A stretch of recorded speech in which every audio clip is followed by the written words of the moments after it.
Hello everyone. This is the second part of quantization of charge or X-ray, because many schools teach X-ray as a separate chapter that's different from quantization of charge. So first of all, let's start with introduction of X-rays. Okay, light is electromagnetic radiation. So I'm going to write RAD for radiation. Okay, and it's in the visible region. So it's in the visible region. But X-ray is also electromagnetic radiation, but it's in the non-visible region, which means we can't see, and it has the same value. It has a speed of light. Okay, in vacuum. So in vacuum it has the it has the speed of light. Now it is very highly energetic. It is highly energetic, which means its frequency is very high. Okay, and its wavelength is very small, because we have hf is equals to hc by lambda. So if frequency increases, lambda decreases. Now the value of lambda is around 1 to 100 Armstrong, which is very small. Okay, and now its penetrating power is very high. And it is used in medicine. And how X-ray works is that it penetrates the skin but not the bones, so it gives the bones shadow in the screen. That's why X-ray are used for scanning bones.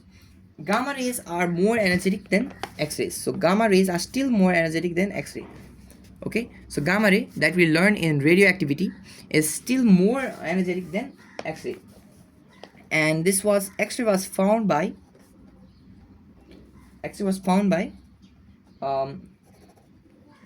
Wilhelm Conrad Röntgen. Okay, and so it was initially called Röntgen's ray. Okay, so now let's talk about X-ray and start this chapter formally. So X-ray are highly energetic. They are highly energetic electromagnetic radiation whose wavelength is around wavelength is around 1 to 100 Armstrongs. Okay, they produce fast moving electrons. They are produced when fast moving electrons cathode rays strike a metallic target having high atomic number and high melting point. They are produced when fast moving electron strike metallic target. Okay, and this metallic target has high atomic number and high melting point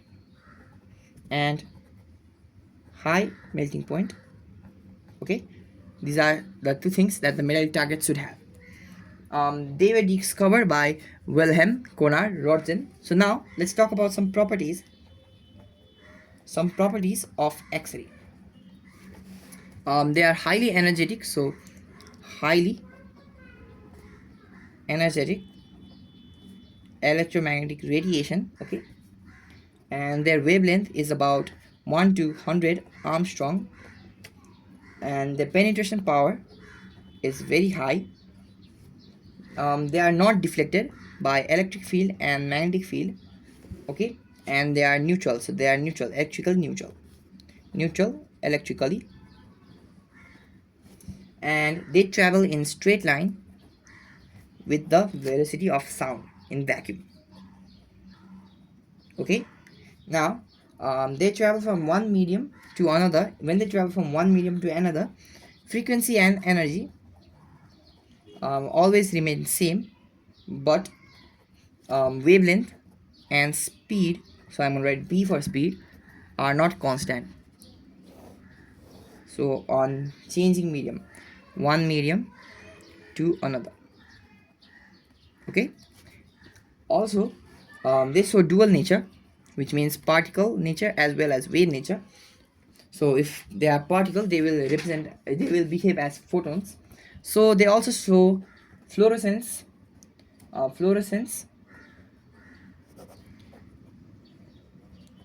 fluorescent effect, photographic effect. Okay, they will show fluorescence and photographic effect, and they cast shadow on of the objects which upon they fall on. And when X-ray knock out inner cell, secondary X-ray was are produced. So let's take a atom. This is the nucleus. There is an electron, and let's say there is an X-ray coming from here. So X-ray, it will hit the electron over here, and it will create a vacancy, and this will go as secondary X-ray, and the other energy will drop down here. Okay, the vacancy. So now, and also they can ionize gas. So this is from Millikan's old drop experiment. You will when I will teach this phenomena will come up. Now let's talk about production of X-rays. Production of X-rays. First of all, we have to draw the circuit diagram. We have to draw the experimental setup. Sorry, I said circuit diagram. Experimental setup. So the experimental setup is like this. So if you are making notes, copy the figure, and you can also follow your books, which will have a more cleaner figure than the one I will draw. Okay.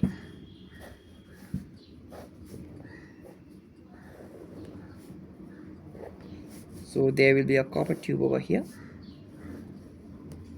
and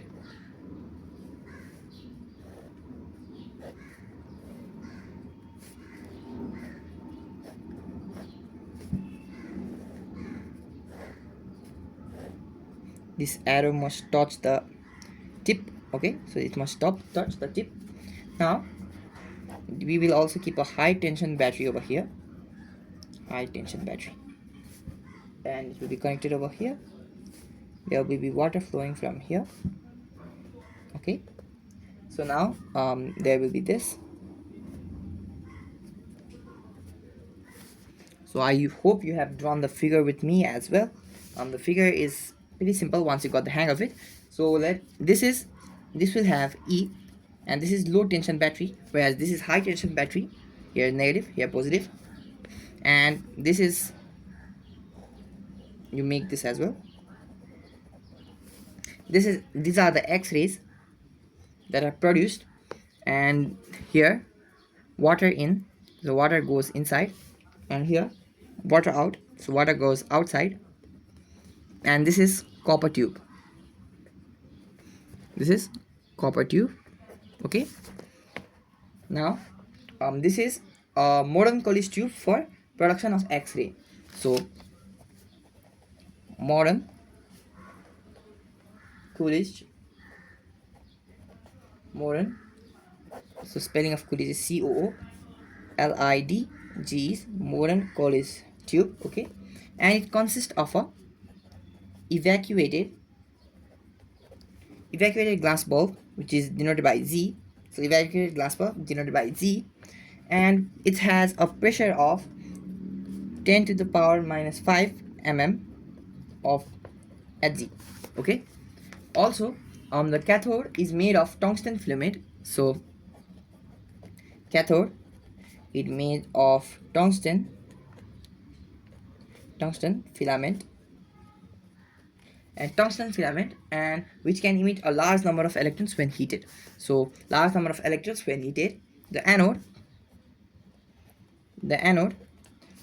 is made of a metallic target. So metallic target, and it is represented by T in the figure, and of high, so this metallic target has high atomic number and melting point.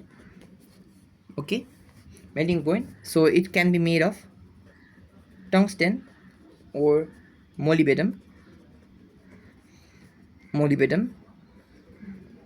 Okay, now so when the filament is heated by passing current through low tension battery, electrons are emitted. Okay, and the electrons are emitted, and these electrons are kept inside hollow metallic cups. So this is metallic cup C, okay, so metallic cup C, and which focuses into the target. These electrons are accelerated towards the metallic target due to high potential difference maintained between the filament and target. So when the electron strikes on the target, they lose kinetic energy, okay, so when they strike, they're going to lose some kinetic energy, and the loss in kinetic energy of electrons will be converted into highly energetic electromagnetic radiation, which are regarded as X-ray. Don't worry, I will write a short quick flow sheet diagram. So the X-ray produced due to the retardation of electrons is known as continuous X-ray or Bremsstrahlung or barking X-ray, whereas the X-ray produced when the cathode ray knock out electrons from the inner shell of target atom is known as characteristic X-ray. So now let's in the figure we have evacuated gas box G, tungsten filament T, okay, tungsten filament F, sorry, so F will be tungsten filament. C is metallic cup, and T is metallic target or plate, and E is low tension battery, and HTB is high tension battery. So how does it work? It's so when current flows, filament heats up. So filament heats up, okay, and the electron get excited. So when the electrons are excited, they are emitted. So they are emitted, and the cup focuses into target. So cup focuses on target. So the cup focuses the electrons into the target, and they hit the target. So when they hit the target, kinetic energy is lost. So kinetic energy is lost, and this kinetic energy of the electron is lost, and the kinetic energy lost is in the form of X-rays, okay, and since the kinetic energy lost, some of the energy will be used to heat up the target. So target heats up because due to pressure of electrons, and the target which has heated up is cooled down by water, okay. So this is how it works, and now we are going to talk about the types of X-ray. So first of all, let's draw a figure. This is the one I have already showed you. So when electrons, okay, the electrons arrive, so let's say this is electrons, then they create a vacancy and they knock out. So let's say KO means knockout. They knock out the electron from there, and electron from the upper comes from here. This is known as this is X-ray, okay. Also another one is when it hits a plate, okay, it hits a plate, kinetic energy is lost, and which comes in the form of X-ray. So there are different names for them, both of them. So we are first of all going to talk about this. This is known as characteristic X-ray or secondary X-ray, okay, characteristic X-ray or secondary X-ray, whereas this will be known as Bremsstrahlung or continuous X-ray or barking X-ray or barking radiation. So look at this quickly, because this is something terminologies that you have to know. So view the terminologies. So now let's go to control of intensity and control of quality of X-ray. So control of intensity and quality of X-ray. We are also going to learn this by flowsheet diagram, okay. So first of all, let's learn about control of intensity. So to control the intensity, first of all, we have to increase the filaments, the current passing through the filament. So when the current is increased, so I'll make it like this, current is increased, electrons emitted is increased, okay. So electron emitted is increased, due to which number of electrons, a number of X-ray produced, number of X-ray, so I'm going to write number bracket X-ray increases, okay. So intensity increases. So in a language we have to say the intensity of X-ray depends on the number of electrons emitted per second from the filament. So the intensity of X-ray can be increased by increasing the current on the filament circuit and vice versa. So vice versa means you just reverse the arrow direction. Now for quality of X-ray, the quality of X-ray refers to the energy of the X-ray so that the quality of X-ray can be increased. Once again, the quality of X-ray refers to the energy of the X-ray. So the quality of X-ray can be increased by increasing the potential difference between the filament and metallic target, since kinetic energy is given by Ke is equals to EV is equals to 1 by 2 mv square. So what this means is quality refers to energy of X-ray. Okay, it refers to the energy of X-ray. Now the energy is given by kinetic energy, which is EV, and which is given by 1 by 2 mv square.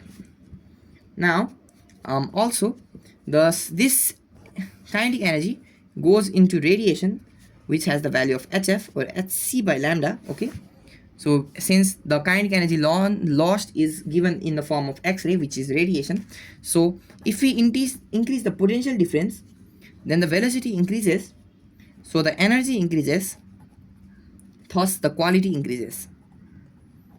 Okay, so this is what we meant to say. Now we are going to learn about frequency and wavelength of X-ray. Okay, frequency and wavelength of X-ray. When electron is accelerated through from the filament to the metal target, the potential difference V, through the potential difference V, then kinetic energy by it will be, so we have kinetic energy will be EV. It will also be equal to 1 by 2 mv square, since it's traveling to potential difference V.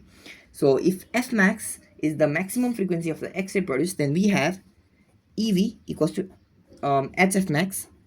So we always take maximum because the emitted X-rays always have the maximum frequency and the maximum and the minimum wavelength. So now from this we can say X max is equals to EV by H, which is something which is a derivation that you must know, formula that you must know. Okay, and F max is directly proportional to V. Again we can write HF as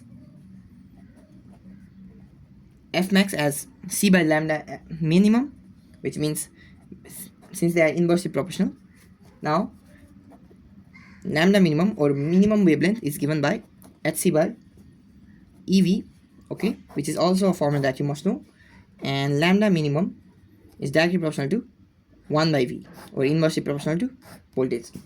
Now we have a question, and the question is the potential difference across the filament and target on an X-ray tube is 10 to the power 4. So the value of V is 10 to the power 4 volts. Okay, calculate the maximum frequency of the X-ray pulse. Also calculate the minimum wavelength. So for maximum frequency, use the formula EVH, and on calculating you will get 2.42 into 10 to the power 18 hertz. And for lambda minimum, so lambda minimum will be Hc by EB. On calculating you will get 1.24 into 10 to the power minus 10 meter per second. So check your answers as well. Now we have another question. X-ray is operated at a DC potential difference of 40 kilovolts. So we have a potential difference of 40 kilovolts. Okay, 40 kilovolts produces the heat at the rate of 720 watts. So power is given 720 watts. Okay, assuming 0.5 of the energy of the incident electron converted into X-ray, calculate. We have to, first of all, we have given efficiency of X-ray. Efficiency of X-ray is 0.5%. Calculate number 1, current on the X-ray tube, number of electrons per second striking the target, and velocity of incident electron. So now if only 0.5% of the electron 0.5% of the energy is used as X-ray, the remaining is wasted as heat. So heat is equals to 99.5%. So majority of the energy is being wasted as heat. So now for the first question, where we have to find the current on the X-ray tube, we know power is equals to IB. Okay, so now we can do this. So power equals to IB, but the power 720 is equals to 99.95% IB. So we have the value of B. Okay, we also have the value of B, so we don't have the value of I. The value of I will be 0.018 ampere on the current on X-ray.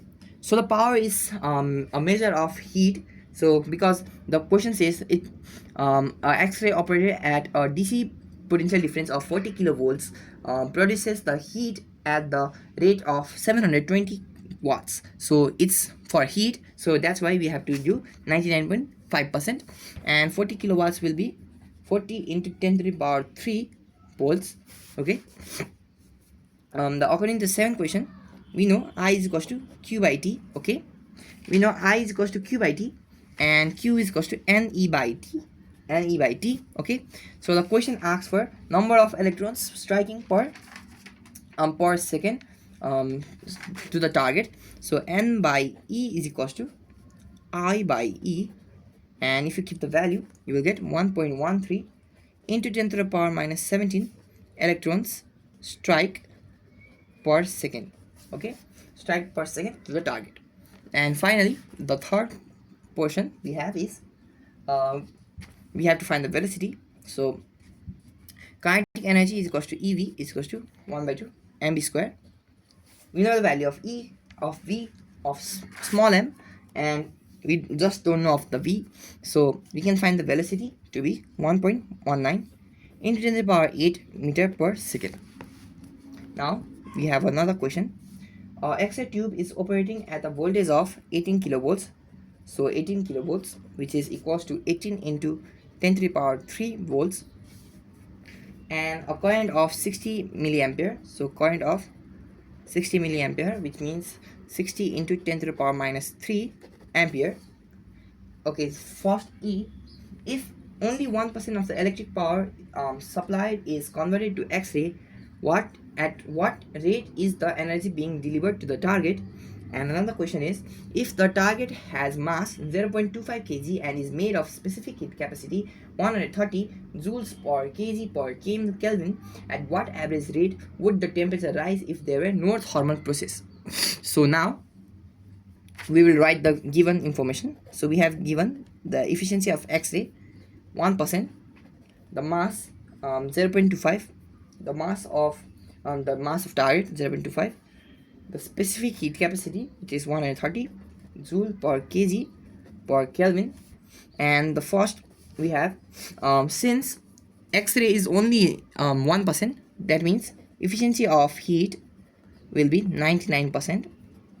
Now the energy delivered to the target. So the question is asking for the at what rate is the energy being delivered to the target. The energy is being delivered target, so energy will be dq by dt, and it will be 99% of the total power. Okay, and this 99% will be IV. Okay, now we can calculate this. So dq by dt will be 1069.2 watts. Okay, now we have the second portion where we have the mass and we have to find the rate in rise in temperature. So we know dq by dt equals to ms d theta by dt. So because dq is equals to ms d theta, so we are just differentiating both side by t dt. So now we know the value of dq by dt. Okay, so this is theta, and we just need to find the value of this, and we know the value of all of this. So we know d theta by dt will be 32.9 Kelvin per second, or degree Celsius per second. So we have another question, and the question is, in an X-ray tube, the current through the tube is 10 milliampere. So we have given current, so the current is 10 milliampere, which is 10 to the power minus 3 ampere, and its accelerating potential difference is 100 kilovolts. Okay, so potential difference 100 kilovolts, which is 100 into 10 to the power 3 volts. Okay, and so now we also have so let me read the question again. In a X-ray tube, the current through the tube is 10 milliampere and accelerating potential difference is 100 kilovolts. 1% of the energy is converted into X-ray, so the efficiency of X-ray is 1%. So the efficiency of heat will be 99%. So at what rate 1% of the energy is converted into X-ray. What is the rate at which a liquid at 15 degrees Celsius, so we have given 15 degrees Celsius, so theta 1 will be 15 degrees Celsius, must circulate through the anode if the anode temperature is to be maintained at 35 degrees Celsius. The specific heat capacity of the liquid is 5 into 10 to the power minus 3 joule per kg per degree Celsius. Okay, so now the energy delivered to the target is 99% of total power, which will be IB. Okay, we have the value of I, we have the value of B, so we can calculate dq by dt, which will be 990 watts. Okay, 990 watts. And now dq by dt will be equal to rate of heat absorbed by water, which will be equal to dms dt s dq d theta. Okay, so it will be this. Since here the mass is changing, so now because we have to find the mass is changing, so we have to find this. We know the value of everything. This d theta will be 35 minus 15, so dm by dt is equal to 9.9 into 10 to the power minus 3 kg per second. So liquid must circulate at the rate of 9.9 into 10 to the power minus 3 kilogram per second in order to maintain anode temperature. Okay, so in order to maintain anode temperature. Now we have another question. Okay, an X-ray tube operates as 20 kilovolts. A particular electron loses 5% of its kinetic energy to emit a X-ray photon at the first collision. Find the wavelength corresponding to this photon. So we have 20 kilovolts, which is 20 into 10 to the power 3 volts, and efficiency of X-ray, which is 5%. So now 5% of EV is equals to Hc by lambda. Okay, we have the value of E, we have the value of B, we have the value of Hc, we only don't have the value of lambda, which can be found to be this. So 1.24 into 10 to the power minus 9 meter is the required answer. Now we have a theory portion again, and it's von Leeuw's experiment. Okay, it's an experiment. So for the experimental setup, I'm drawing it. First of all, take a modern college tube. I'm not drawing the full circuit, just drawing the circuit that is needed.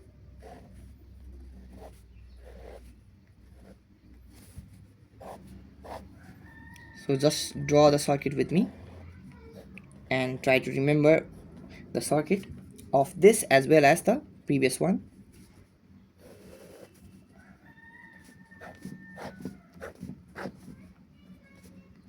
So we fit this X-ray to slit 1 and slit 2, and it will hit a zinc sulfide crystal, so ZNS crystal. Okay, and there will be a photographic plate, which means it will show where it hit. Photographic plate. Okay, and we will have it will spread like this. This one-lay experiment shows X-ray diffraction. So X-ray diffraction is shown by this experiment, and the result is the photographic plate looks like a central bright spot. Okay, and followed by dimmer circles. So this is central bright spot, and this will be known as loud spot.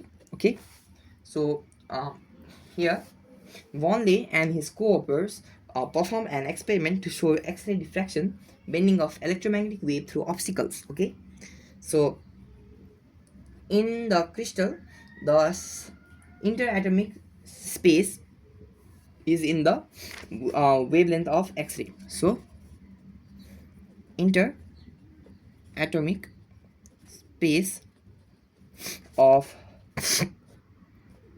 crystal, which is zinc sulfide crystal, is at the range of 10 to the power minus 10, which is wavelength of, which is approximately wavelength of X-ray. Okay, so we have this. Hence the X-ray must show the phenomena of diffraction. So X-ray shows phenomena of diffraction. So now in this experiment, the X-rays produced from the X-ray tube are co-limited by two slits S1 and S2. Then the X-rays are allowed to fall on the zinc sulfide crystal and finally on a photographic plate. So they pass through the slits and they go through the zinc sulfide crystal and they finally land on the photographic plate. After letting the X-ray fall on the photographic plate for several hours, the photographic plate was developed. And it is observed that there was a central bright spot in the photographic plate and less intense spots were arranged regularly around the central bright spot. These spots are known as loud spot. So loud spot is something that you must know. Okay, these are the spots that were less intense and arranged regularly around the central bright spots, and the spots are arranged in a regular pattern according to geometrical structure of the crystal. So spots, so the spots, okay, so the spots are arranged in regular pattern according to the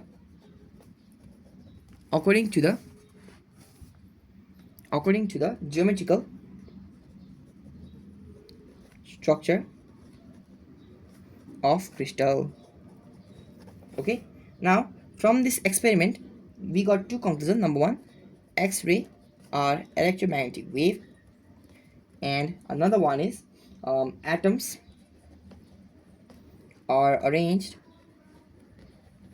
in regular pattern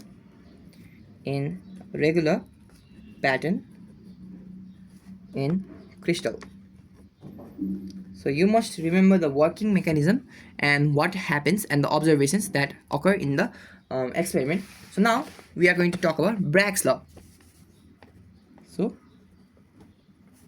Bragg's law. So we are going to talk about Bragg's law now. So first of all, let's draw a figure. And here will be, these are atoms, okay, and they are spaced evenly, and this distance will be known as d, and it will be known as lattice constant. Okay, so let's say a beam of light comes from here. So a beam of light comes from here, so this light goes to here and it bounces because it hits that, and another light goes to here and it bounces. So after it bounces, it goes here, and similarly it goes here to give a new wavefront. Okay, this will be the bounce. Now let's suppose this angle is theta, then this angle is also theta, and this angle will also be theta, this angle will also be theta, because I equals to r. Okay, and this can be proved from I equals to r. So, and these are all 90 degrees over here. Okay, and this will be AC. So A will go to B and C will go to D. Now if we draw a normal here and a normal here, okay, this distance and this distance will be equal. So let's say this is normal 1, this is normal 2, and this will be normal, so they will be 90 degree over. So this angle C to N1 and A to O will be equal, and O to B and N2 to D will be equal, which means n1 o n2 is the gives the path difference.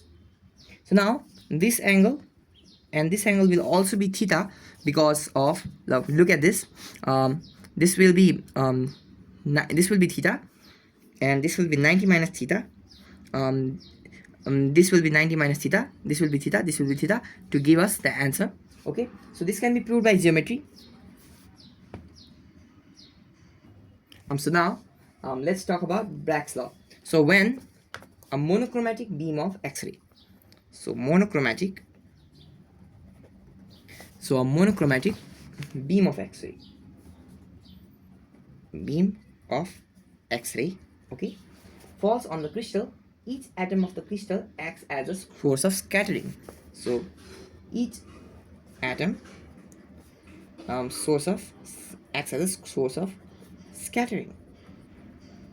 Okay, now according to Bragg's law, so Bragg's law states that the intensity of reflected beam will be maximum at a certain angle when the path difference between two rays from the adjacent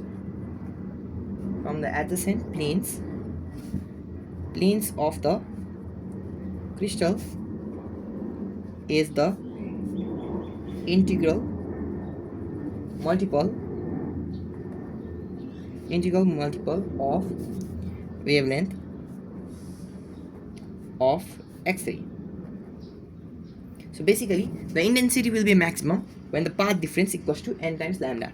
So in simple language, path difference must be n lambda for maximum intensity. So n is the integer, it can be 1 2 3 4 5, and lambda is the wavelength of X-ray. Okay, so now let us consider a monochromatic light beam of X-ray having wavelength lambda that falls on interatomic space. Lattice constant is d. Interatomic space lattice constant is d in the figure PQ. So here PQ, okay, PQ, RS and TU represent atomic planes of crystal. So these are atomic planes. So these are atomic planes. Now suppose two parallel X-rays AO, okay, AO and CO dash fall on the atoms lying at O and O dash. Let's theta be the glancing angle. So this is known as glancing angle. So theta is the glancing angle. Okay, theta is the glancing angle. Let AO and CO, so AO and CO dash reflect along OB and O dash D respectively. AC, okay, AC and BD represent the incident and reflected wavefront.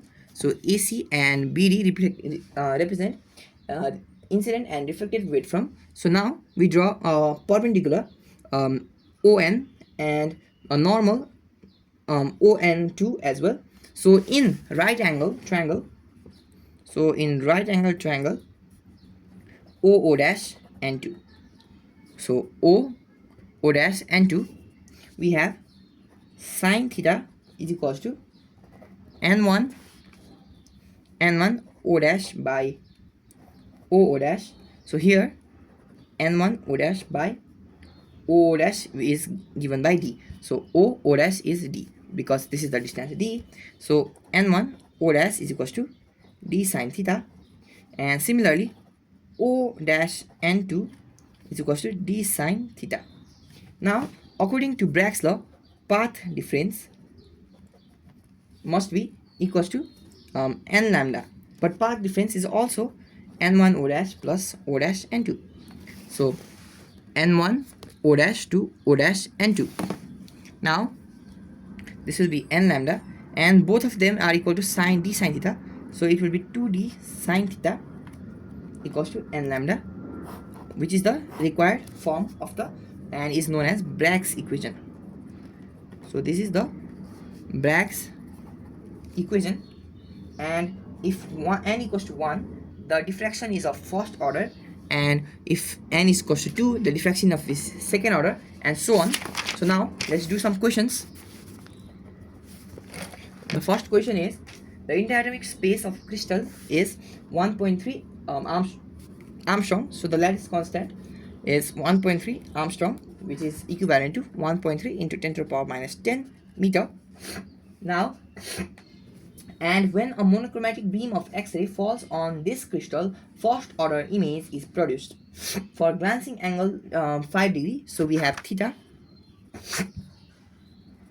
1 is equals to 5 degree. Okay. Calculate the wavelength of X-ray. Also find the glancing angle of for second order. So for first order, n is equals to 1. We have 2d sine theta 1 is equals to n lambda. We have the value of n, we have one value of theta 1, value of d. So if you calculate, the value of lambda will be 2.26, okay, 2.26 into 10 to the power minus 11 meter. Similarly, for second order, n2, we have 2d sine theta 2 is equals to n lambda, and we have the value of lambda. We have the value of lambda from here, value of d, value of n, which is going to be 2. So theta 2 will be 10 degree. Okay, so we have the value of this. Now we have another question, which is the lattice constant of zinc sulfide crystal is 3.08 Armstrong. So 3.08 Armstrong, okay, which is 3.08 into 10 to the power minus 10 meter. Calculate the max wavelength of the X-ray that can be used to study this crystal. So first of all, we have n lambda is equals to 2d sine theta. So lambda means 2d sine theta. So we want the maximum wavelength.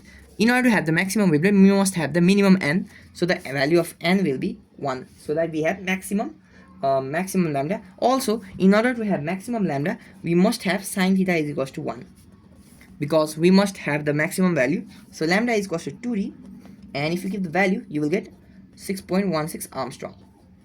Okay. Now we have another question.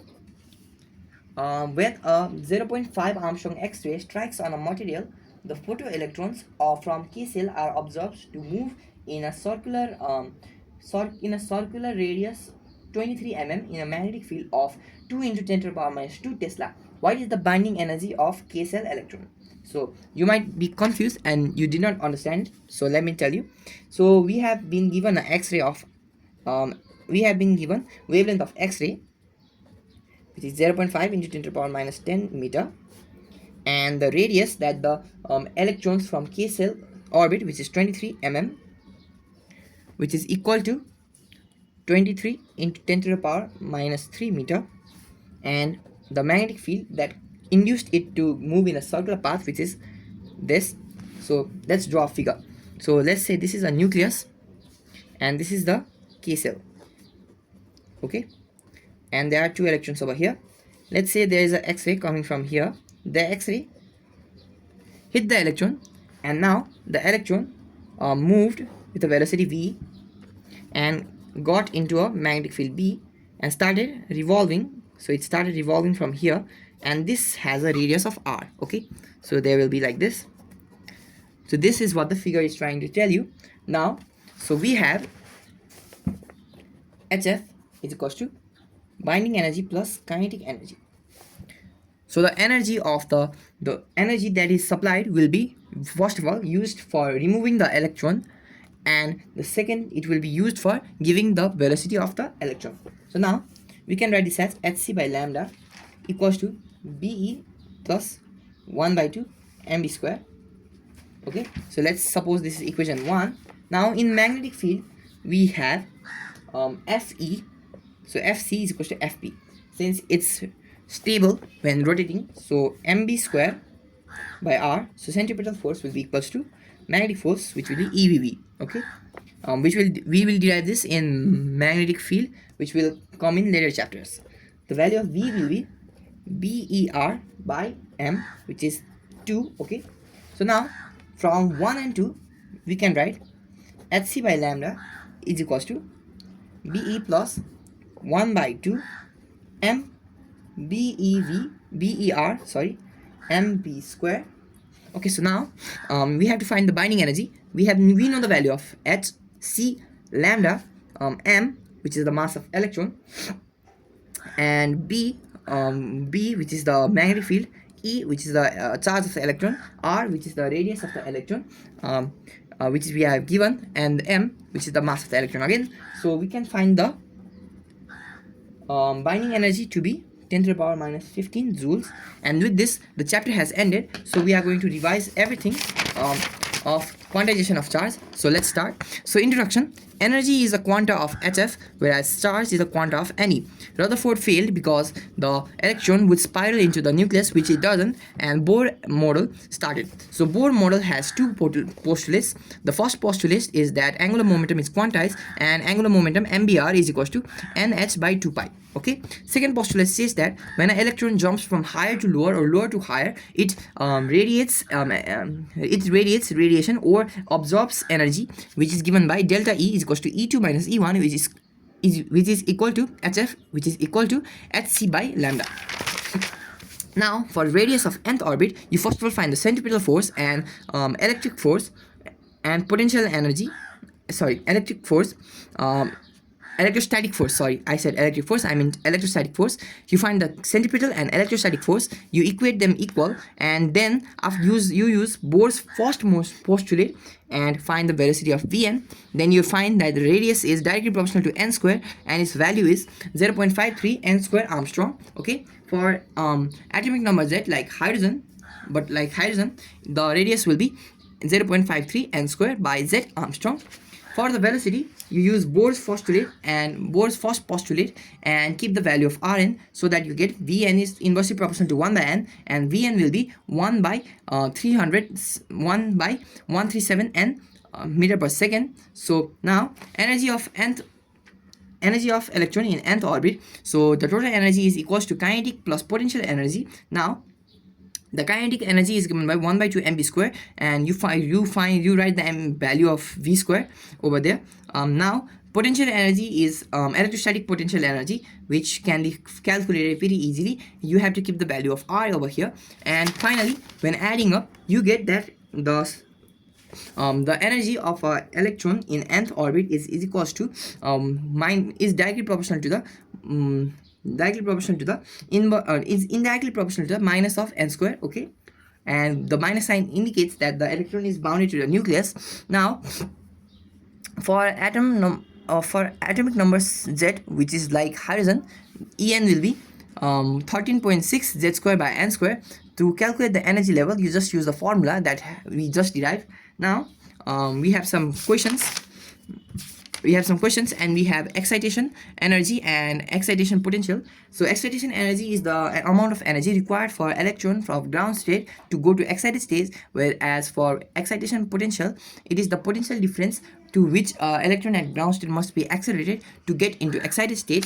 Similarly, ionization energy and potential energy are special cases where the electron from ground state has to go to infinity, and the ionization energy is 13.6 eV, whereas the ionization potential is 13.6 V. Now the spectral series of hydrogen atom, the spectral line is the radiation which has a specific frequency or wavelength, where electron goes from high to low, higher energy level to lower energy level. The spectral series is a series of spectral line, and it can be calculated by energy of nth orbit. So from this we can find that 1 by lambda is equals to r bracket 1 minus n1 square minus 1 by n2 square, due to which we can define Lyman, Balmer, Paschen brackets P1 series. So Balmer is on visible region, Lyman's in UV, whereas Paschen brackets and P1s are in infrared and far infrared respectively. So, and then we learned how to find the shortest and longest wavelength. Okay, and this will be the drawing for Balmer, Paschen, Lyman, P1 bracket series. Okay, so now we did some more questions. Okay, we did some questions and went to de Broglie theorem, which says that every microscopic particle has dual nature, particle and wave nature. Okay, and the wave associated with this wave nature is known as de Broglie or matter wave, and it's given by h equals to lambda, and the wavelength associated with the matter wave or de Broglie wave is known as de Broglie wavelength, which is given by h by p, or is equals to h by m by v, is equals to h by root under 2m kb, is equals to h by root under 2m qb, is equals to h by root under 3m kbt. Okay, which are for various purposes, so you must be able to find all of them. Now we are going to talk about Heisenberg uncertainty principle. It states that the physical variables which are canonically conjugate variables, we can never find the precisely and simultaneously the position and motion. Okay, so now it's basically states that delta A dot delta B is greater than or less than h by 2 pi, or h by 2 pi is also known as h cut, and we did it for position and momentum, angular position and angular momentum, energy and time, and we did some question related to that.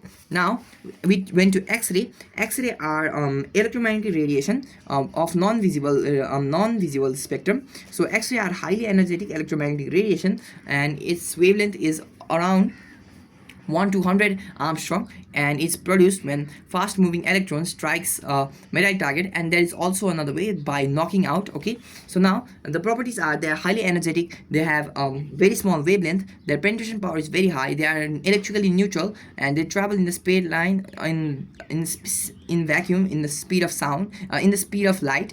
Now the frequency and energy do not change when they are moved to another medium. They have dual nature, they show fluorescence and photographic effect, they cast shadow, and they form secondary X-ray. Okay, now production of X-ray. The production of X-ray is produced by modern Coles tube, because the filament hits the tungsten target, and the tungsten target gives X-ray as there is loss in kinetic energy. So X-ray and be generated by two types in here. So number one, which is by knocking out. So if there is knockout, it is known as characteristic X-ray or secondary X-ray. But if it's due to loss in kinetic energy, it is bremsstrahlung or continuous X-ray or Barking radiation. Now to control the intensity, we must increase the current, which increase the number of electrons, which increase the number of X-rays. Now if you want to increase the quality, you must increase the energy, which is increased by increasing the potential, which increases the velocity, and which increases the energy. Now the frequency is given by h equals to ev by h, and where f max is directly proportional to v, and the minimum wavelength is given by lambda min is equals to hc by ev. So lambda minimum is inversely proportional to 1 by v, and we also did some question related to this. Okay, so now we had von Leeuw's experiment where we proved X-rays are electromagnetic waves, as well as atoms are arranged in a regular pattern in crystal. So this shows diffraction, and here the interatomic space of the crystal is approximately equal to wavelength of X-ray, and its range is 10 to the power minus 10 meter. Okay, so the lowest part are the faint spot that occur regularly after center bright spot. So we have Bragg's law, which states that the path difference is equals to n lambda whenever the intensity must be maximum. Okay, so now we also prove that 2d sin theta is equals to n lambda, which is Bragg's equation. So and we did some questions with this. We have ended our chapter. Thank you.